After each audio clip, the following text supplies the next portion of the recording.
Una sa ating mga balita, muling iginiit ng Pilipinas ang soberanya nito sa West Philippine Sea. Ito'y kasunod ng isinasagawang reclamation ng China sa mga pinag-aagawang isla roon. Ayon sa palasyo, nananatili ang posisyon ng bansa na ipaglaban ang karapatan ng Pilipinas sa International Tribunal of the Law of the Sea. Matatandaang patong-patong na kaso ang isinampa ng Pilipinas sa China dahil sa pag-aangkin nito.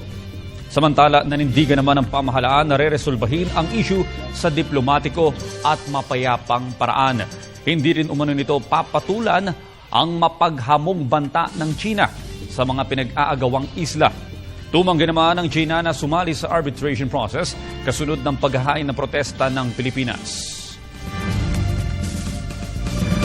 Pamahalaan ang mga karapat-dapat na aksyon para igiit yung ating karapatan at itaguyod yung pambansang interes natin. Hindi po tayo nagdedepende sa aksyon ng ibang bansa sa pagsulong ng ating pambansang interes. Sinusunod po natin kung ano yung naaayon sa pambansang interes ng Pilipinas at matibay po yung ating pananalig na kinakailangang lutasin sa pamagitan ng mapayapang paraan ang mga usapin hinggil sa maritime entitlements sa West Philippine Sea o South China Sea.